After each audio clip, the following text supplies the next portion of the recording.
ओम सभी को नमस्ते। मंत्रोच्चारण। ओम सहना भवतु सहनौ भुनक्तु सह वीर्यं करवावहै तेजस्विनावधीतमस्तु मा विद्विषावहै। ओम शांति शांति शांति। वैशेषिक दर्शन की कक्षा संख्या 59 है। 4 अध्याय पूरे किए हैं। 5वें अध्याय का प्रथम आह्निक प्रारंभ हो रहा है। पृष्ठ संख्या 156। पंचमोध्यायः तत्र प्रथमान्निकम। 5वां अध्याय है और उसका पहला आहनिक है। भूमिका बनाते हुए कह रहे हैं, कर्मणः शरीरोत्पत्ति कारणत्वात् तत्परीक्षाम आरभमान आह।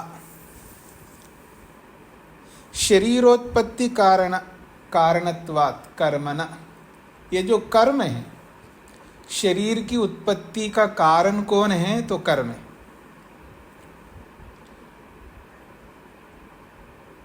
ये जो मनुष्य शरीर हमारा है, आज हम सब का मनुष्य शरीर है, इसके पीछे कारण है कर्म है। तो शरीरोत्पत्ति कारणत्वात्, शरीर की उत्पत्ति का कारण कर्म होने से तत्परीक्षाम आरभमान, उस कर्म की परीक्षा करने के लिए, उसकी परीक्षा करने का आरंभ करते हुए एक बात कही जा रही है। क्या? आत्मसंयोग प्रयत्नाभ्याम हस्ते कर्म। आत्मसंयोग प्रयत्नाभ्याम, आत्मा का संयोग और प्रयत्न। आत्मा का संयोग है और उसका प्रयत्न है, 2 गुण हैं आत्मा के। हाँ जी, संयोग आत्मा का गुण है। आप में से कौन बताएंगे? आत्मा में संयोग गुण है।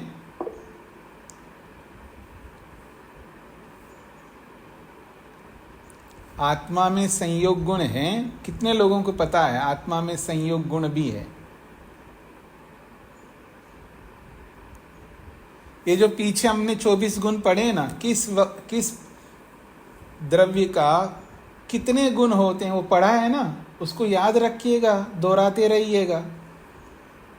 तो आत्मा में संयोग गुण भी है, विभाग गुण भी है। तो कहते हैं कि आत्म संयोग प्रयत्नाभ्याम, आत्मा का जो संयोग और उसका प्रयत्न भी एक गुण है आत्मा का। इन दोनों से, आत्म संयोग और आत्म प्रयत्न से हस्ते कर्म, हाथ में कर्म होता है। आत्म संयोग प्रयत्नाभ्याम हस्ते कर्म, संयोगश्च प्रयत्नश्च संयोग प्रयत्नो। संयोग और प्रयत्न, इन दोनों को मिला दिया है तो संयोग प्रयत्नो, संयोग और प्रयत्न। तौ च आत्मनो यौ भवता, यौ तौ च आत्मनो भवता, यौ तौ, ये दोनों आत्मा में रहते हैं। गुण किस में रहते हैं जी? द्रव्य में रहते हैं। और प्रसंग कौन सा चल रहा है? आत्मा का। तो तौ यौ च आत्मनो भवता, वे ये दोनों गुण आत्मा में होते हैं। ताभ्याम भवति खलु शरीरांगे हस्ते कर्म। ताभ्याम, इन दोनों गुणों से, संयोग और प्रयत्न, इन दोनों गुणों से शरीरांगे हस्ते, शरीर का अंग रूप जो हाथ है, उस हाथ में खलु कर्म भवति, निश्चित रूप से कर्म उत्पन्न होता है। अगर कर्म, हाथ में कर्म हो रहा है, शरीर का अंग है हाथ, हाथ में कर्म हो रहा है, किस कारण से हो रहा है? तो कहा है आत्म संयोग प्रयत्नाभ्याम, आत्मा के संयोग और प्रयत्न रूपी गुणों के कारण से हाथ में कर्म होता है। ये इसका तात्पर्य। सूत्र में जो हस्ते शब्द आया है, इसके लिए कह रहे हैं हस्ते इति उदाहरणम उत्क्षेपण कर्मणि।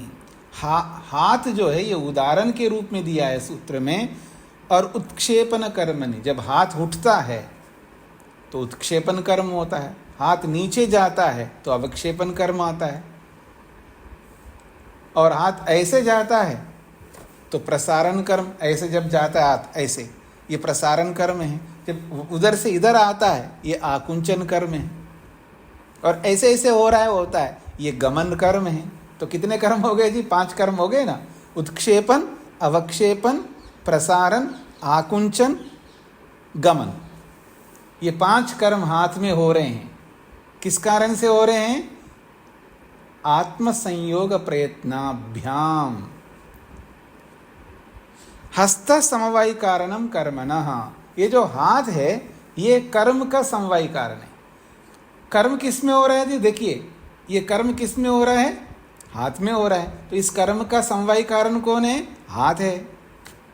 संयोग असमवायी कारणम, आत्मा का जो संयोग है इस हाथ के साथ में वो कौन है? असमवायी कारण है।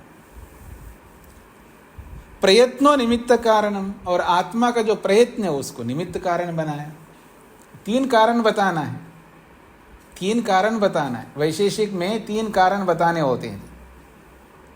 समवायी कारण बताना होता है, असमवायी कारण बताना होता है, और निमित्त कारण बताना होता है। अगर कोई भी कर्म हो रहा है, कहीं भी हो रहा है, जहां उत्पत्ति होती है, समझ लीजिएगा, जहां भी उत्पत्ति होती है, जहां भी उत्पत्ति होती है, जहां भी कार्य होता है, जहां भी कर्म होता है, वहां 3 कारण आपको बताना होगा।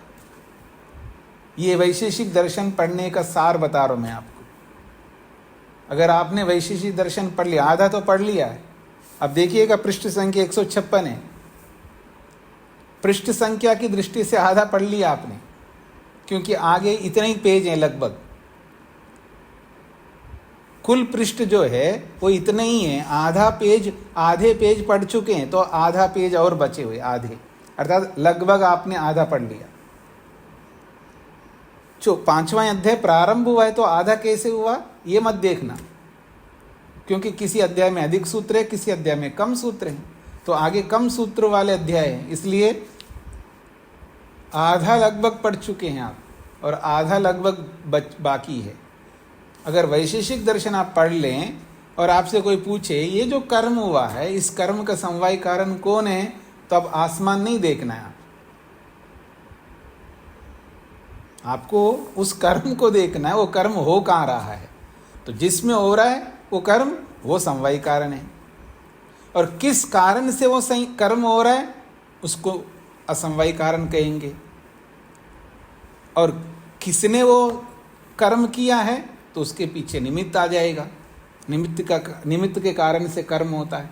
तो आपको 3 कारण बताने हैं, समवायी, असमवायी और निमित्त। तो यहाँ तीनों बताए। हाथ में होने वाले कर्म का समवायी कारण हाथ है। संयोग, आत्मा का जो संयोग है, हाथ के साथ में जो संयोग रूपी गुण है वो असमवायी कारण है। और प्रयत्न जो आत्मा का है वो निमित्त कारण है।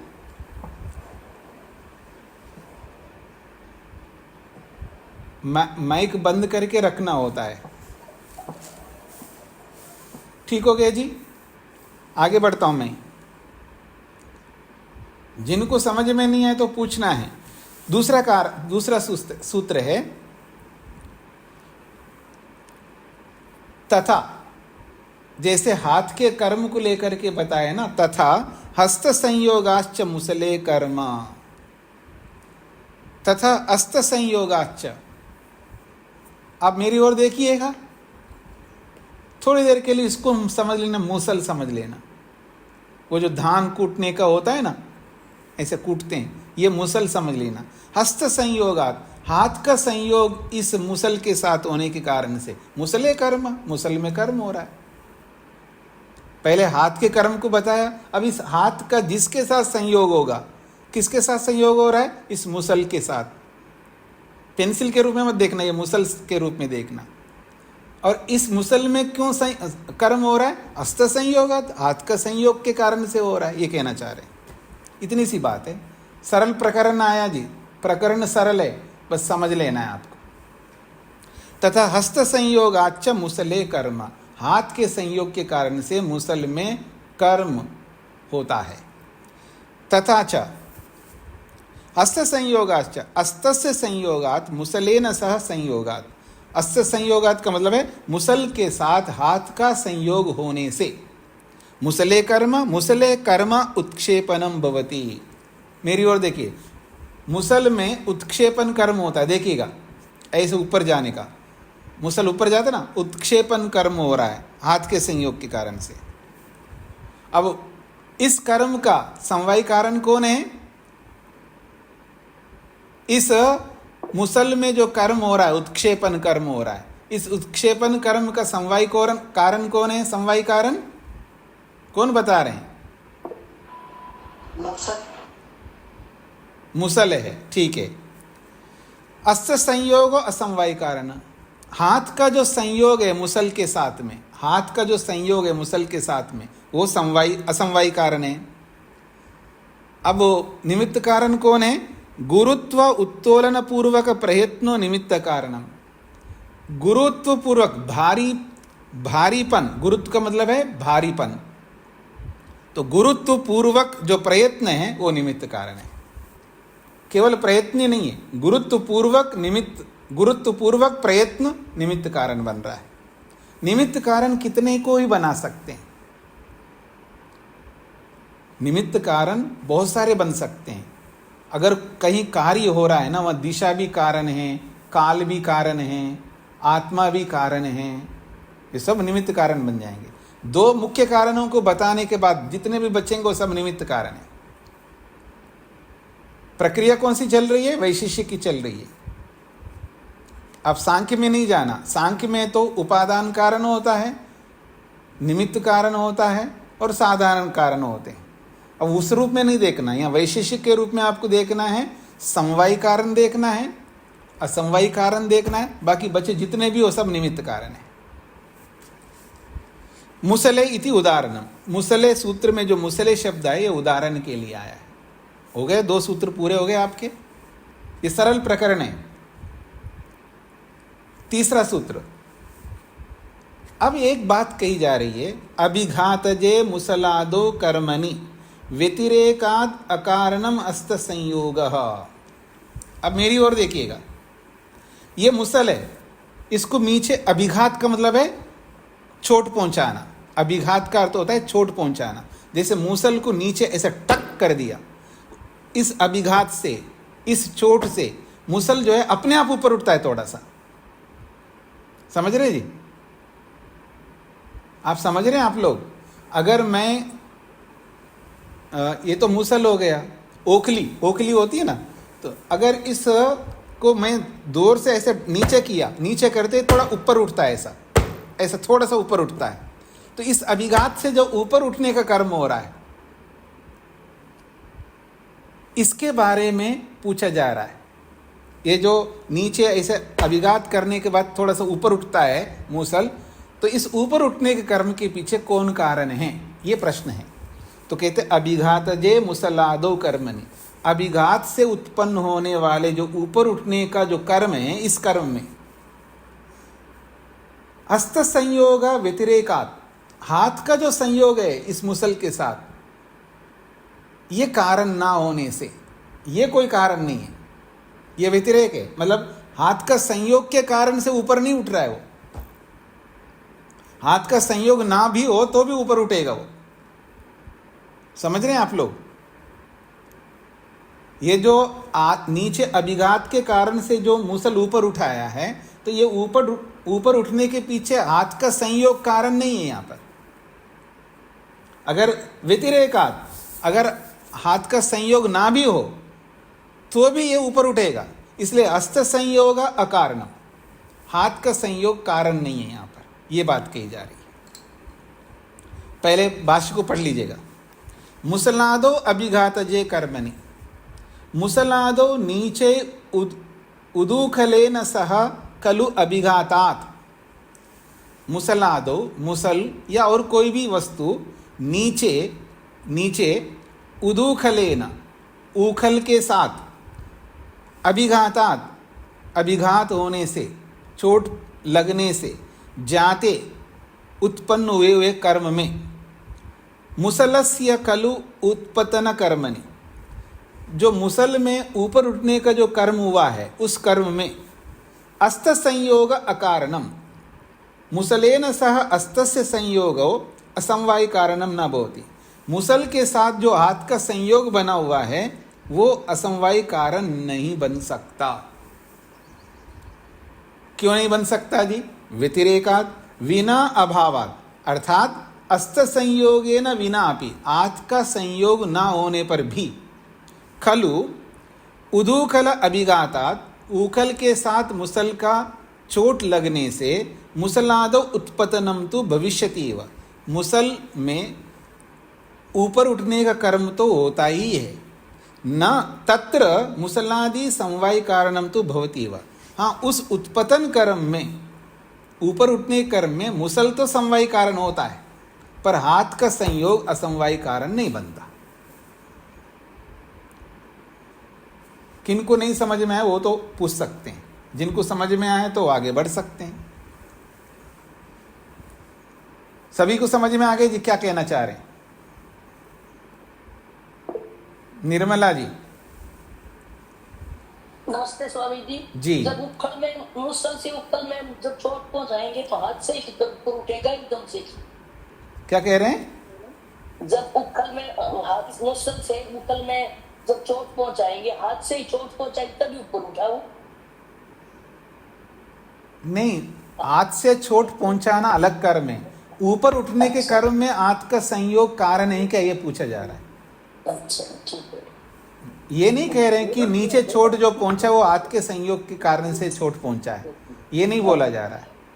वो तो हमने प्रयत्न किया है तभी तो नीचे गया है, चोट पहुंचा है। अब चोट पहुंचने के बाद जो मुसल ऊपर उठ रहा है, इस मुसल के ऊपर उठने के पीछे हाथ का संयोग कोई कारण है तो कह रहे नहीं है। अच्छा, क्यों नहीं है? अगर कोई पूछे क्यों नहीं है, क्योंकि हाथ का संयोग हटा भी दो तो भी वो मुसल ऊपर उठेगा, ये कहना चाह रहे हैं। कुसुम जी को क्या कहना है? स्वामी जी नमस्ते। स्वामी जी, तो क्रिया की प्रति प्रतिक्रिया होती है, ये भी सिद्धांत है? वो बात अलग बात है। प्रश्न जो पूछा जा रहा है वो आपको समझ में आ गया। अब वो क्यों ऊपर उठता है ये बात नहीं हो रही है, ऊपर उठने के पीछे हाथ का संयोग है या नहीं है ये समझना जरूरी है। ये समझ में आया आपको? हाथ का संयोग नहीं होता फिर भी ऊपर उठता, यही तो होता है।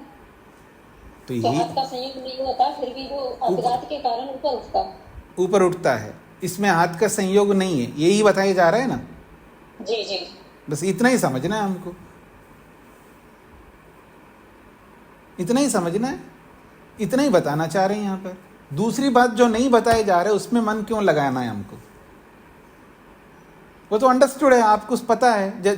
जो बात आप जानती हैं उसके बारे में बिना मतलब मन क्यों लगाए, परेशान क्यों होना है? जो बात बताई जा रही है उतना ही हमको समझना है। अब आप खुद ही बता रहे हो तो एक्शन का रिएक्शन होता तो ऊपर उठेगा ही। बात ये बताना थोड़ा चाह रहे हैं। जो बात नहीं बताना चाह रहे हैं, जो अंडरस्टूड है, सब समझ में आता है, उसके बारे में मन नहीं लगाना है ना, हमको उसमें लगाना है जो बात बताई जा रही है। जो ऊपर उठ रहा है उसमें हाथ का संयोग कारण नहीं बनता।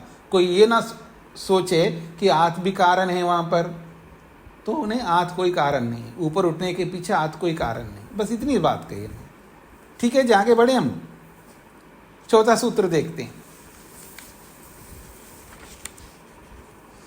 तथा आत्म संयोगो अस्तकर्मणि, जैसे हाथ उस मूसल के उठने में कारण नहीं है तो आत्म संयोग अस्तकर्मणि, आत्मा का संयोग हाथ के साथ भी है, वो भी कारण नहीं है।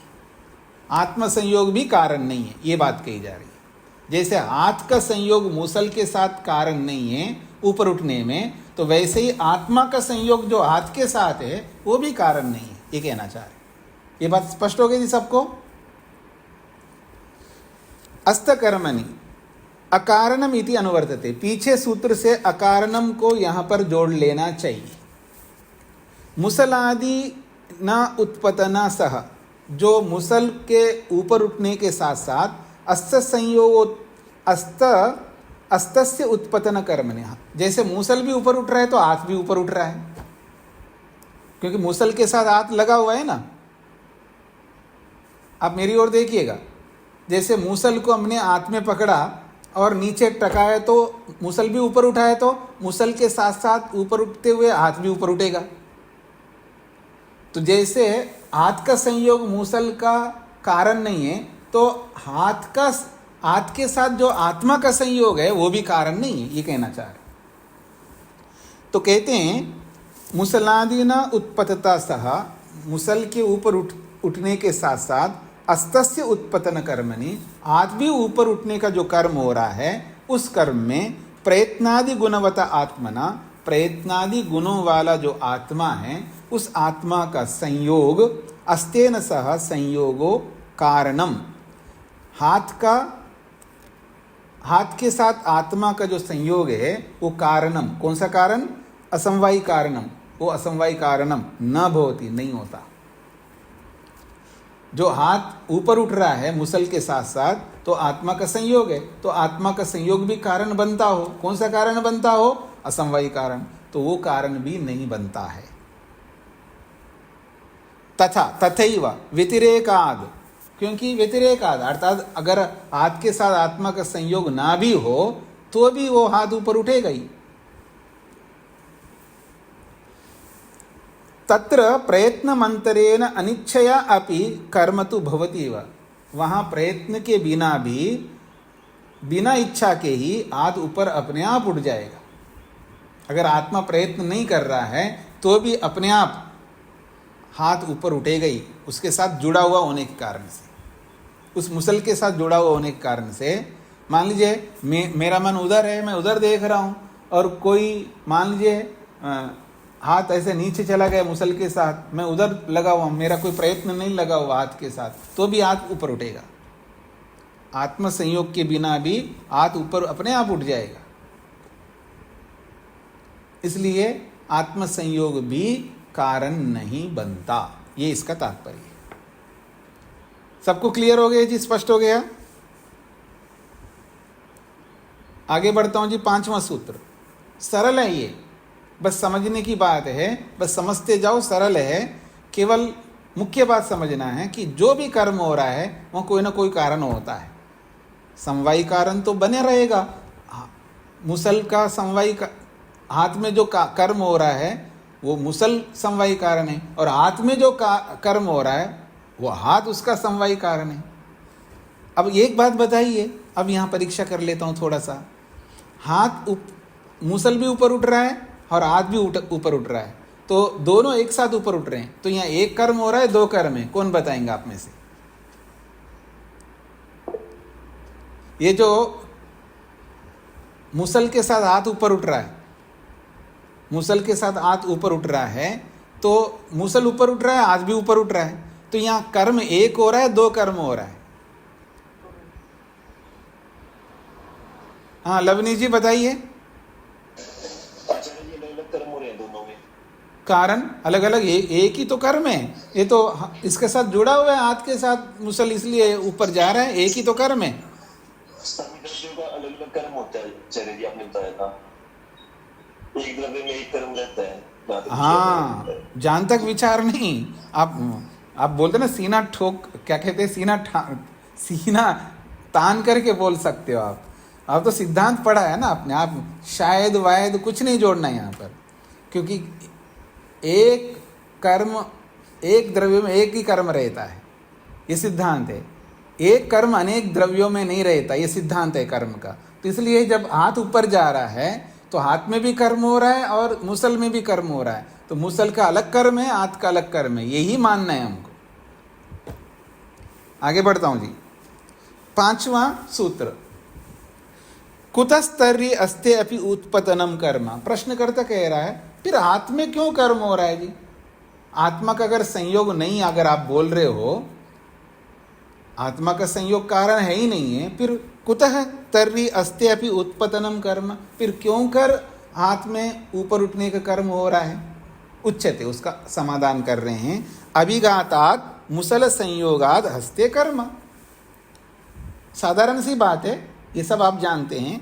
अभिघातात् मुसल संयोगाद हस्ते कर्म, क्योंकि हाथ मुसल के साथ है और मुसल का अभिघात हुआ है ऊखल में, उसके कारण से मुसल में उत्पतन कर्म हो रहा है तो हाथ में भी हो जाएगा ना। साधारण सी बात है।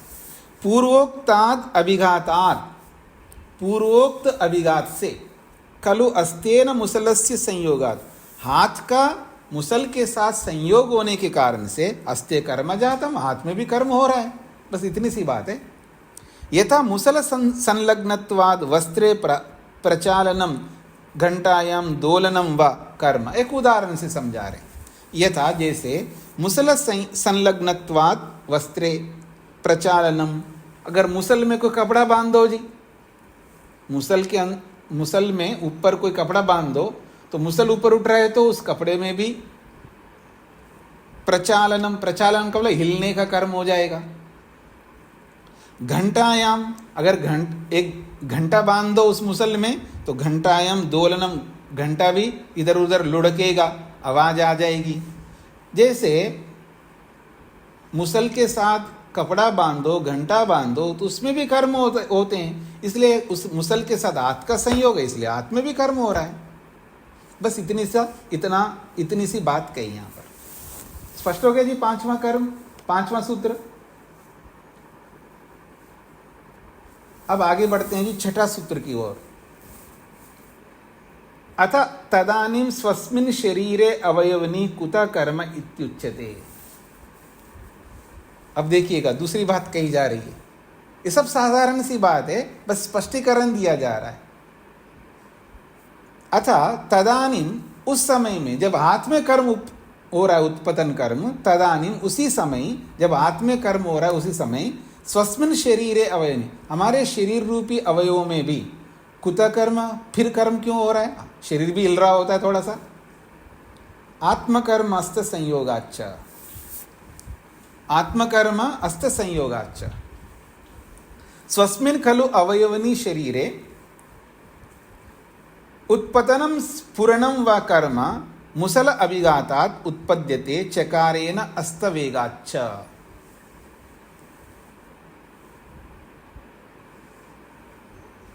कहते हैं स्वस्मिन् खलु अवयवनी शरीरे, अपने, यहाँ आत्म शब्द जीवात्मा नहीं लेना, आत्मा मतलब अपने ही शरीर में होने वाला कर्म। आत्मा कर्म का मतलब है अपने ही शरीर में होने वाला जो कर्म है। कौन सा कर्म? उत्पतनम, या तो शरीर भी ऊपर की ओर जा रहा है, या स्फुरनम, ये शरीर के अंदर हिलना डुलना हो रहा है। ये सारा कर्म मुसल अभिघातात् उत्पद्यते, मुसल का ऊखल के साथ अभिघात के कारण से हो रहा है। चकारेण अस्तवेगाच्च, और हाथ में भी वेग है, क्योंकि उस मुसल के साथ हाथ का संयोग है और मुसल ऊपर उठ रहा है तो हाथ में भी वेग उत्पन्न हो जाता है। उस हाथ के वेग के कारण से शरीर में भी हिलना डुलना रूपी कर्म होता है। ये बात कही।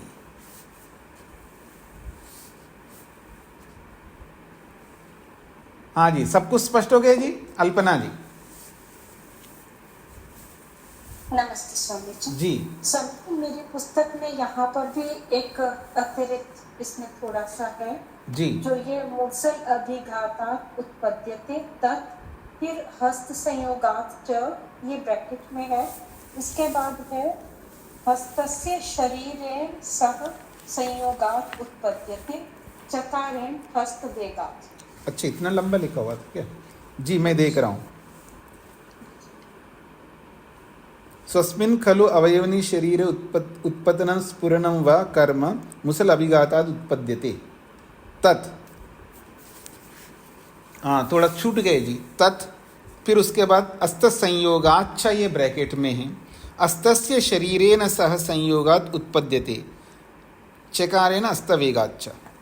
हाँ हाँ हाँ, वैसे ठीक बात है, लिख सकते हैं आप लोग। ये दो मुसल अभिघातात् उत्पद्यते, यहाँ उसके बाद बीच में एक चिन्ह लगा लीजिएगा उत्पद्यते के बीच में, फिर लिखिएगा तत्, तत् लिखिएगा, फिर ब्रैकेट में अस्त संयोगात च लिखिएगा।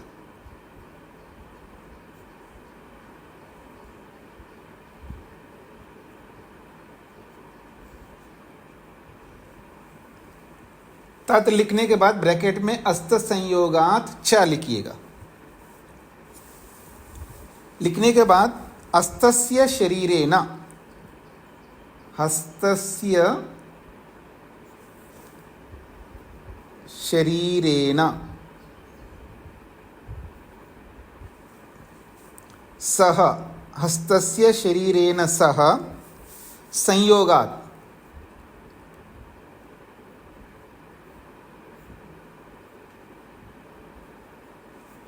हस्तस्य शरीरेण सह संयोगात्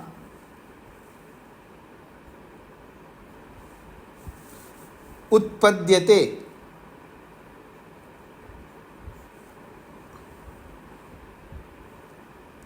उत्पद्यते यहां तक लिखना है।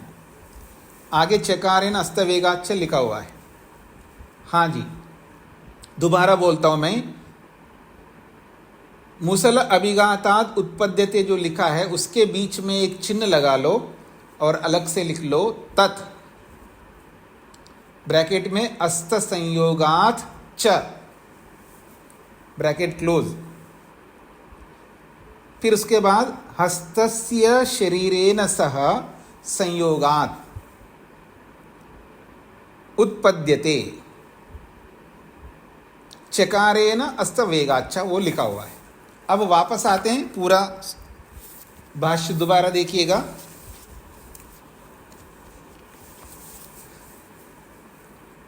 आत्मकर्म अस्य संयोगाच्च का भाष्य देखिए। स्वस्मिन् खलु अवयवनी शरीरे, अपने ही अवयवी रूपी शरीर में, पूरे शरीर को अवयवी कहते हैं और हाथ पांव नाक कान ये अवयव कहलाएंगे। तो अपने ही अवयवी रूप शरीर में यद उत्पतनम स्फुरनम व कर्म, जो ऊपर उठने का या शरीर का हिलने का जो कर्म होता है वो क्यों होता है? मुसल अभिघातात् उत्पद्यते, मुसल के साथ में अभिघात होने से, मुसल का ऊखल के साथ चोट पहुंचने से होता है। इसलिए तत् वो जो कर्म है अस्त संयोगाच्च, हस्तस्य शरीरेण सह संयोगात्, हाथ का शरीर के साथ संयोग होने के कारण से शरीर में वो कर्म हिलने का या शरीर का ऊपर उठने का कर्म उत्पद्यते उत्पन्न होता है। चकार से ये भी ले सकते हो अस्तवेगाच्च, हाथ में वेग उत्पन्न होता है। हाथ में वेग भी उत्पन्न होता है ना, जैसे ही मुसल का नीचे अभिघात होता है, उस अभिघात के कारण से मुसल ऊपर उठता है तो उसके साथ लगा हुआ हाथ भी ऊपर उठता है, तो इसमें वेग उत्पन्न होता है। उस कर्म से, अभिघात रूपी कर्म से मुसल में और हाथ में वेग उत्पन्न होता है, उस वेग के कारण से ये ऊपर उठता है। ये भी एक कारण है, और दूसरा मुसल के साथ हाथ का संयोग भी कारण है। दो कारण बता दिए यहां पर। हाँ जी, सुहासिनी जी को समझ में आ गया? नमस्ते स्वामी जी। हाँ जी, मुझे प्रश्न है, आत्मा शब्द क्या शरीर के लिए प्रयोग होता है? हाँ जी, आत्मा शब्द तो बहुत सारे चीज़ों के लिए प्रयोग होता है।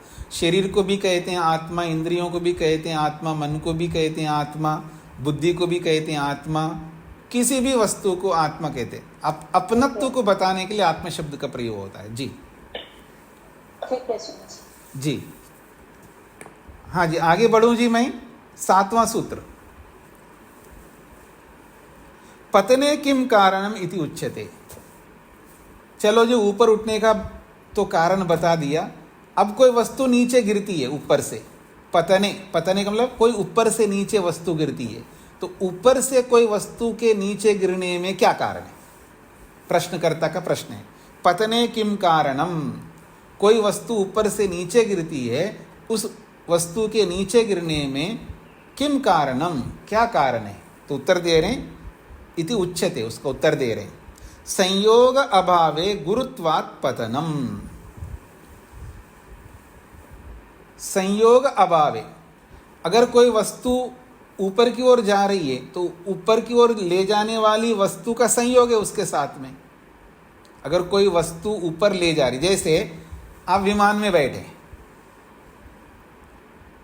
विमान ऊपर जा रहा है तो विमान के संयोग से आप ऊपर जाते जा रहे हो, और विमान आपसे अलग हो गया मान लो क्यों जी, विमान आपसे अलग हो गया तो विमान का संयोग का अभाव हो गया। अब आप नीचे क्यों आ रहे हैं? तो एक तो विमान का आपके साथ जो संयोग हट गया उससे भी नीचे आ रहे हो, और गुरुत्वात् आपका शरीर बहुत भारी होने के कारण से नीचे आएगा।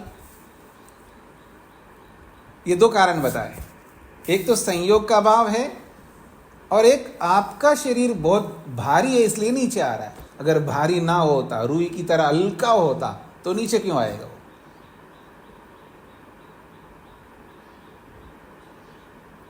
जैसे बहुत ऊपर जाते हैं ना, जो स्पेस में चले जाते, जो अपने कौन लोग जो खगोल विद्या वाले जो जाते हैं, स्पेस साइंस वाले जो जाते हैं, ऊपर जाते, बहुत ऊपर जाते, बहुत ऊपर जाने के बाद हमारा शरीर नीचा नहीं आता। क्यों? हमारा जो भार है ना, गुरुत्व है, वो कम हो जाता है, फिर हमारा नीचे नहीं आता, उड़ता उड़ता रहता ऊपर ही।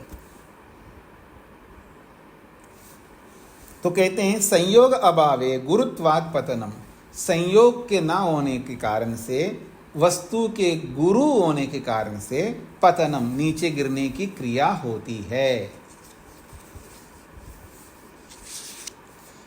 संयोग अभावे उत्क्षेपण निमित्तस्य संयोगस्य, उत्क्षेपण निमित्तस्य संयोग, जो ऊपर उठने के लिए जो जिस वस्तु के साथ जो संयोग है, उस संयोग का, ऊपर उठने के कारण बना हुआ जो संयोग है, उस संयोग के पतन प्रतिबंधकस्य संयोगस्य अभावे, उसी को रोका है, गिरने को रोकने वाला जो संयोग है उस संयोग के अभाव होने पर गुरुत्वात् पतनम, भारवत्वात् खलु वस्तुनः नीचे पतनम भवति, भारी वस्तु का नीचे गिरना रूपी क्रिया होती है। पतने न अन्यत् कारणम भार एव कारणम, नीचे गिरने का और कोई कारण नहीं होता है, मात्र भार ही कारण होता है। ये बात कही यहाँ पर। अब आप आधुनिक दृष्टि से मत देखिएगा, आधुनिक दृष्टि से दो कारण बता सकते हो। वो एक तो ग्रेविटी है, जो गुरुत्वाकर्षण शक्ति कहते हैं आप, वो भी नीचे की ओर गिरता है, मतलब नीचे की ओर आकर्षित करता है, और भार के कारण से वस्तु नीचे गिरती है। तो यहाँ पर वो गुरुत्वाकर्षण शक्ति की ओर ना ले जा करके केवल भारी वस्तु को ले, भारीपन ही नीचे गिराता है। ये बात कही यहाँ पर। हाँ जी, स्पष्ट हो गया जी। आगे बढ़ूं मैं। 8वां सूत्र, पतनम भवति संयोग अभावे गुरुत्ववतो वस्तुनः। ये गुरुत्ववतो के बाद वकार जो बीच में है ना, ये मिसप्रिंट है, उसको हटा लीजिएगा। पतनम भवति संयोग अभावे गुरुत्ववतो वस्तुनः। तो गुरुत्ववतो और वस्तुना के बीच में जो वा लिखा है उसको गोलाई करके उसको डिलीट करना, डी लिख लेना, अर्थात ये अतिरिक्त है। तो पतनम भवति संयोग अभावे गुरुत्ववतो वस्तुना, भारी वाले वस्तु का संयोग के अभाव हो जाने पर पतन रूपी क्रिया होती है। परंतु विशिष्ट नोदनाद ऊर्ध्वं गतम गुरुत्ववद वस्तु कथम पतति। परंतु हमारा एक प्रश्न है, विशिष्ट नोदनाद, विशिष्ट नोदन का अर्थ होता है विशेष फोर्स।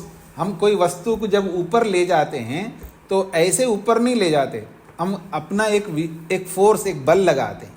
तो विशिष्ट नोदनाद का मतलब है विशेष बल लगा करके ऊर्ध्वम गतम, ऊपर की ओर ले जाया गया पदार्थ, गुरुत्ववत, भारी वाला वस्तु। क्योंकि भारी वस्तु ऊपर अपने आप नहीं जाता है ना, भारी वस्तु को ऊपर ले जाने के लिए विशिष्ट नोदनाद, विशेष नोदन, नोदन कहते हैं विशेष बल, विशेष फोर्स के कारण से, क्योंकि गुरुत्ववद वस्तु, भारी वाली वस्तु को विशेष फोर्स दे करके, विशेष बल लगा करके जब ऊर्ध्वम गतम, ऊपर ले जाते हैं, तो वो वस्तु कथम पतति, क्यों गिरता है। जब भार लगा करके आप विशेष बल लगा करके ऊपर ले जा रहे हो, फिर भी वो वस्तु क्यों गिरती है। तो उत्तर दे रहे हैं, नोदन विशेष अभावात, वो जो फोर्स है वो समाप्त हो गया, ऊपर ले जाने वाला जो फोर्स है वो समाप्त हो जाए तो क्या करेंगे। अच्छा एक काम करते हैं जी, आप सबको विमान में बिठा करके ले जाते हैं और बहुत ऊपर नहीं ले जाते हैं, थोड़ा ऐसे ले जा करके घुमाते रहेंगे, घुमाते रहेंगे, घुमाते रहे, फ्यूल समाप्त हो गया, अब क्या करोगे आप वहाँ पर। कुछ समझ में आ गया जी। जो फ्यूल, जो उसमें जो पेट्रोल भरा है वो विशिष्ट नोदन, वही तो आपको ऊपर ले जाने वाला फ्यूल के रूप में काम कर रहा है, ऊपर ले जाने का फोर्स, और वो फोर्स समाप्त हो गए तो क्या होगा, विमान नीचे गिर जाएगा। तो वही बात कह रहे हैं, नोदन विशेष अभावात, जो विशेष फोर्स ले जाने वाला जो फोर्स है उसके अभाव होने से ऊर्ध्वम न तिर्यक गमनम, न ऊपर की ओर जाएगा वो, न तिरछा जाएगा, कहीं नहीं जाएगा, वो नीचे ही गिरेगा। और नीचे गिरने के पीछे वही मात्र कारण है, कौन, गुरुत्व। ये कहना चाह रहे, नोदन विशेष अभावात न ऊर्ध्वम न तिर्यक गमनम। नोदन विशेष अभावात प्रेरणा संस्कारस्य प्रनाशात, जो प्रेरणा संस्कार है अर्थात ऊपर ले जाने का जो बल है या जो विशेष फोर्स जो बोला है, उसको दार्शनिक भाषा में, वैशेषिक भाषा में संस्कार कहते हैं।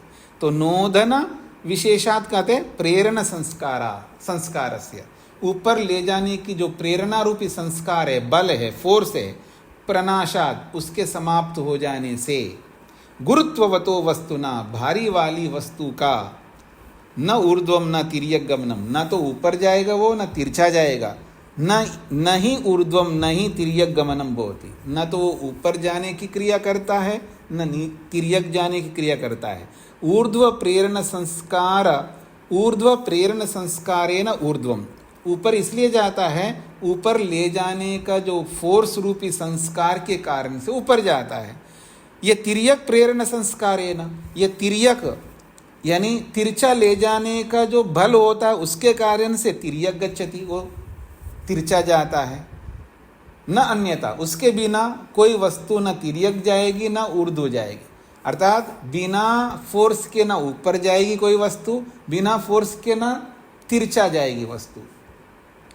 और ये जब दोनों नहीं है, तद प्रेरण संस्कार समाप्ते, तो ऊपर ले जाने का संस्कार हो या बाएं दाएं ले जाने वाला संस्कार हो, वो सब समाप्त होने पर कथम स्याद ऊर्ध्वम तिर्यक व गमनम, फिर कैसे वो ऊपर और तिर्यक जाएगा, वो तो नीचे ही उसका पतन होगा। ये इसका तात्पर्य है।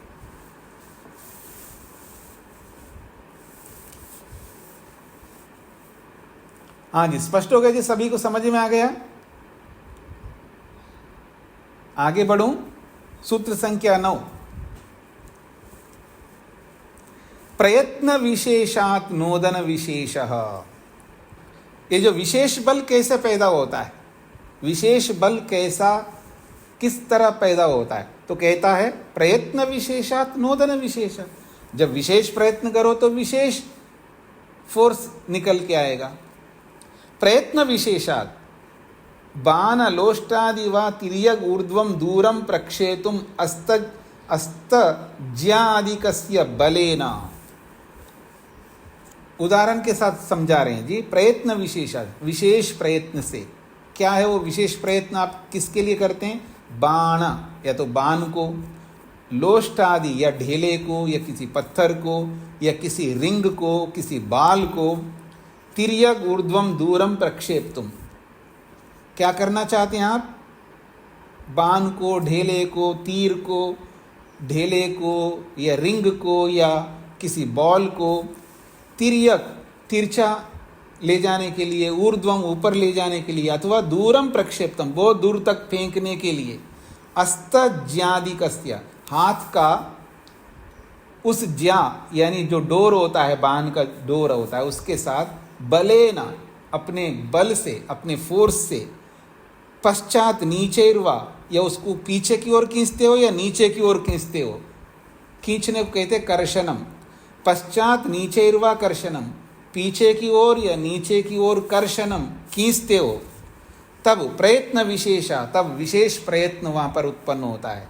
विशिष्ट प्रयत्न, वो विशेष प्रयत्न उत्पन्न होता है, विशेष फोर्स उत्पन्न होता है, तस्मात्, उस विशेष फोर्स के कारण से। नोदन विशेषा, प्रेरणा संस्कार विशेषा, विशिष्ट प्रेरणा संस्कार भवति, उससे विशेष ऊपर उठने का संस्कार उत्पन्न होता है, या ऊपर जाने का जो वेग है वो उत्पन्न होता है। ये बात कही यहाँ पर। हाँ जी, स्पष्ट हो गया जी सभी को? यानी विशेष प्रयत्न करो तो विशेष बल उत्पन्न होता है, ये इसका सार है। 10वां सूत्र,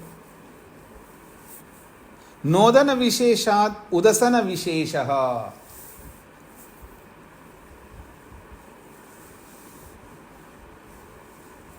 कहते हैं नोदन विशेषात् उदन विशेष, विशेष प्रेरणा के कारण से विशेष रूप से ऊपर उठने की क्रिया होती है। विशिष्ट प्रेरणा संस्कारात्, विशिष्ट प्रेरणा रूपी संस्कार से, उदसन विशेषः, उदसन विशेषो, अर्थात विशिष्ट उदसनम, विशिष्ट उत्सर्पण, तिर्यक ऊर्ध्वं वा विशिष्ट गमनम भवति। कहते हैं उदन विशेष का मतलब खोला है विशिष्ट उदसनम, विशेष रूप से बढ़ना, अर्थात विशिष्ट उत्सर्पणम, विशेष रूप से आगे सरकना। वो सरकना, आगे सरकना किस किस ओर? तिर्यक ऊर्ध्वं वा, चाहे वो तिरछा सरकना हो या ऊपर की ओर सरकना हो, तो ये होता है, ये विशिष्ट गमन, उसी को विशिष्ट गमन कहते हैं। उदसन विशेष का मतलब है विशेष रूप से ऊपर जाना या तिर्यक जाना। ये क्यों होता है?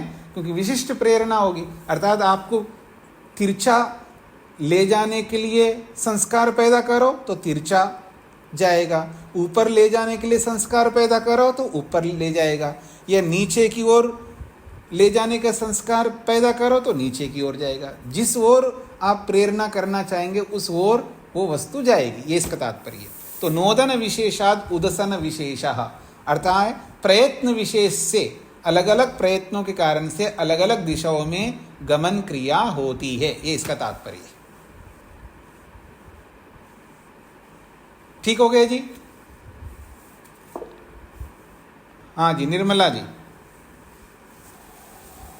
नमस्ते स्वामी जी। जी, उसके ऊपर उसी तरफ जोर लगाना पड़ेगा पूरा, मतलब उसकी तरफ जो प्रियतम, मतलब जोर लगाना पड़ेगा जिस तरफ हमने खींचना। हाँ जी, आप वो विशेष प्रयत्न का मतलब ही जोर है। आपकी भाषा में जोर लगाना कहते हैं और अच्छा, यहाँ की भाषा में प्रयत्न विशेष कहते हैं जी।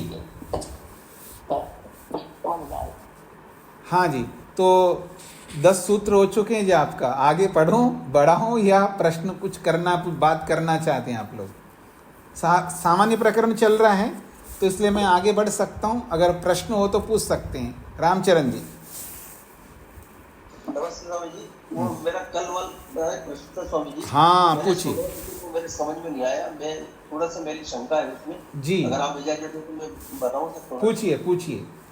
मैं यूँ निवेदन कर रहा था स्वामी जी कि जैसे ईश्वर जब सृष्टि बनाता है तो जितना